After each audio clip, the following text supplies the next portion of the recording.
Hello, আসসালামু আলাইকুম। আমি ফারজানা ইসলাম রিমি আবারও হাজির হলাম নতুন আরও একটি ব্লগ নিয়ে। আজ আমি আপনাদের করে দেখাবো খুব সহজ আর সিম্পল কীভাবে আমরা আলু দিয়ে দেশি মোরগের ঝোল করতে পারি। এই রান্নাটা আপনারা কম বেশি সবাই জানেন, তারপরেও যারা নতুন রাঁধুনি এবং যে ভাই ও বোনেরা প্রবাসে থাকেন এবং যারা ব্যাচেলার, তারা যদি আমার ভিডিওটি ফলো করেন খুব সহজেই এটা ইজিলি আপনারাও রান্না করতে পারবেন। এই মোরগটারও ওয়েট ছিল প্রায় 2.5 কেজির মতো। এখানে আমি 1.5 কেজির মতো নিয়েছি। এটা কেটে ধুয়ে ওয়াশ করে নিয়েছি আমি। এখন আমি চুলায় একটি কড়াই গরম করে তার মধ্যে পরিমাণ মতো রেগুলার তেল দিয়ে দিচ্ছি।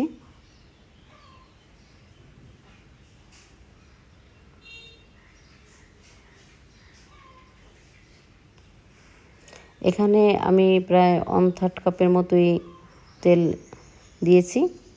দিয়ে দিচ্ছি 1 কাপের মতো পেঁয়াজ কুচি,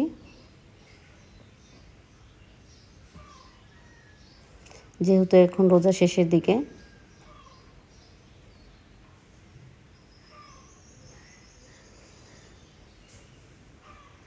এখন আমি একটু পেঁয়াজটা নেড়েচেড়ে একটু ব্রাউন কালার করে ভেজে নিচ্ছি।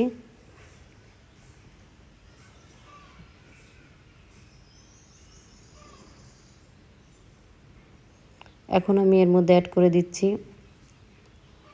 2 টেবিল চা চামচের আদা রসুন পেস্ট।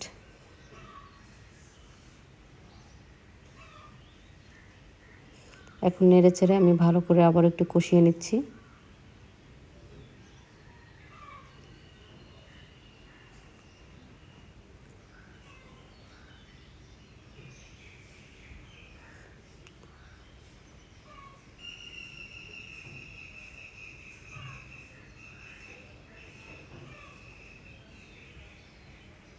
একটু সময় নিয়ে কষিয়ে নিচ্ছি যাতে আদা রসুন এক্সট্রা যে গন্ধটা আছে সেটা চলে যায়।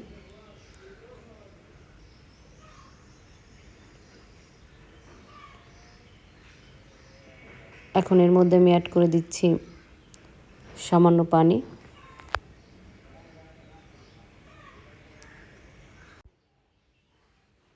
আমি আবার একটু নেড়েচেড়ে কষিয়ে নিচ্ছি।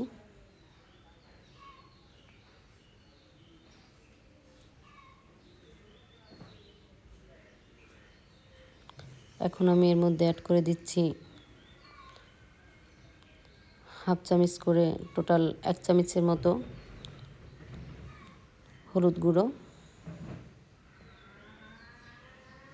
দিয়ে দিচ্ছি 1.5 চা চামচের মতো লাল মরিচের গুঁড়ো।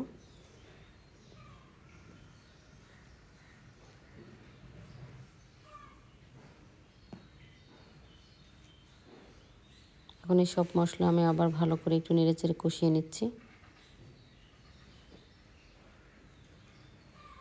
দিয়ে দিচ্ছি হাফ চা চামচ ধনিয়া গুঁড়ো। দিয়ে দিচ্ছি স্বাদ মতো লবণ।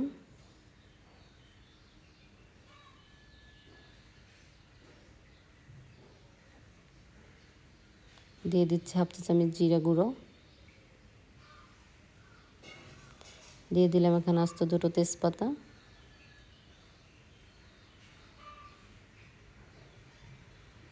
দিয়ে দিচ্ছি 4 পিস এলাচ, 4 পিস দারুচিনি আর 4টা লবঙ্গ। এখন এই সব উপকরণ আমি আবার ভালো করে একটু নেড়েচেড়ে কষিয়ে নিচ্ছি। দিয়ে দিচ্ছি সামান্য পানি। আমি একটু সময় নিয়ে আবার ভালো করে মশলাটা ভালো করে একটু কষিয়ে নিচ্ছি।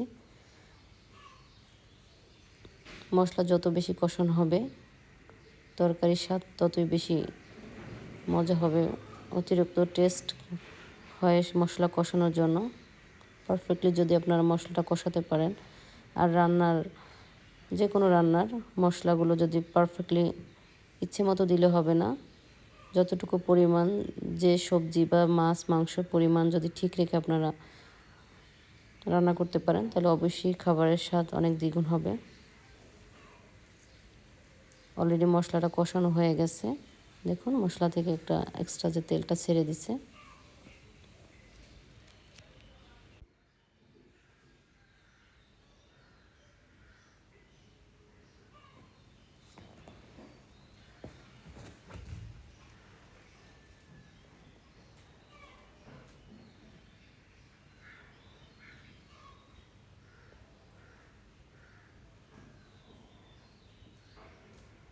এখন আমি এর মধ্যে অ্যাড করে দিচ্ছি কেটে ধুয়ে রাখা চিকেনগুলো।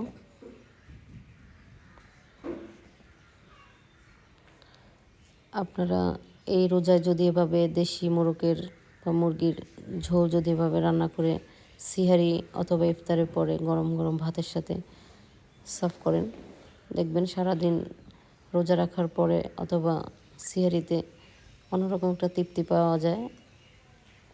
এই দেশি মুরগির ঝোল দিয়ে যদি একটু পেট পুরে আপনারা সবাই কম বেশি ভাত খেতে পারবেন, কারণ এখন সারাদিন রোজা রেখে এমনিতেই ভাত খেতে কারো ইচ্ছে করে না।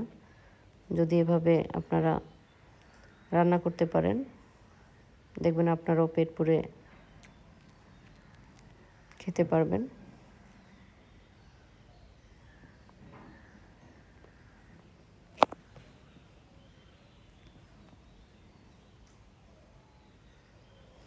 আমি মাংসটা আবারও একটু নেড়েচেড়ে ভালো করে কষিয়ে নিচ্ছি। যেহেতু এটা দেশি মোরগ, একটু রান্না করতে সময় লাগবে। এখন আমি এর মধ্যে অ্যাড করে দিচ্ছি 4 পিস আলু। আমি 2টো আলু কেটে 4 ভাগ করে নিয়েছি। আমার আলু খেতে একটু ভালো লাগে, তাই আমি সামান্য আলু অ্যাড করেছি। আপনারা চাইলে আলুটা স্কিপ করতে পারেন, তারপরও দেশি মোরগের সাথে আলু অ্যাড করলে খেতে একটু ভালোই লাগে। আর যেহেতু এখন রমজান মাস, একটু পাতলা ঝোল দেশি মোরগের অথবা যে কোনো মাছ দিয়ে একটু পাতলা ঝোল করলে খেতে অনেক বেশি মজা হয়। বেশি ঝাল মশলা খেতে কারোই ভালো লাগে না, ইভেন আমার তো একদমই ভালো লাগে না। আর ঝাল মশলা কম খাওয়াই ভালো, যেহেতু সারাদিন রোজা রাখার পরে সবাই একটা গ্যাসের সমস্যা থাকে।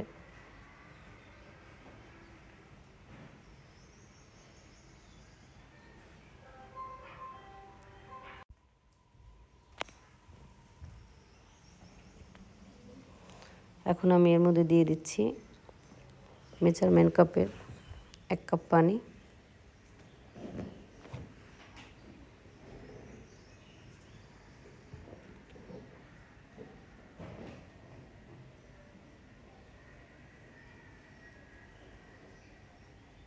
আমি এখানে মেজারমেন্ট কাপের টোটাল 2 কাপ পানি অ্যাড করে দিয়েছি। আমার মনে হচ্ছে 2 কাপ পানিতে হবে না, তাই আমি আরও 1 কাপ পানি দিয়ে দিলাম।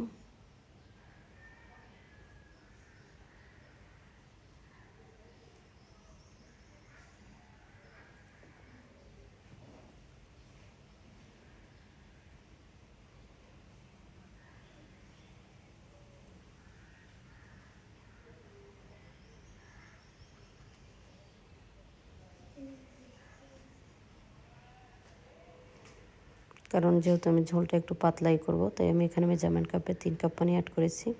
এখন একটা ঢাকনা দিয়ে এটা ঢেকে দিলাম।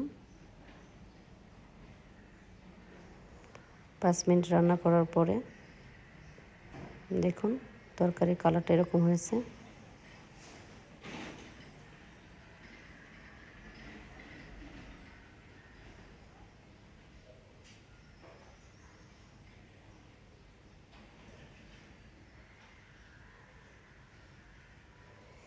খুব সুন্দর একটা ফ্লেভার আসছে, আর কালারটাও দেখতে মাশাআল্লাহ অনেক সুন্দর হয়েছে।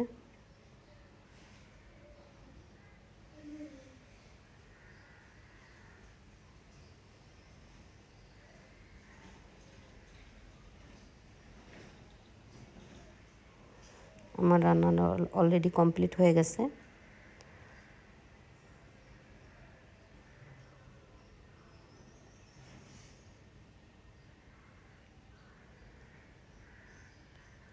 যাই হোক, যদি আমার এই ভিডিওটি আপনাদের ভালো লাগে অবশ্যই আমার চ্যানেলটা সাবস্ক্রাইব করবেন, আর বেশি বেশি কমেন্টস করবেন, লাইকস করবেন, কারণ আমি যেহেতু নতুন, যদি আপনারা আমাকে সাপোর্ট করেন তাহলে আমি বেশি বেশি ভিডিও আপলোড দেব।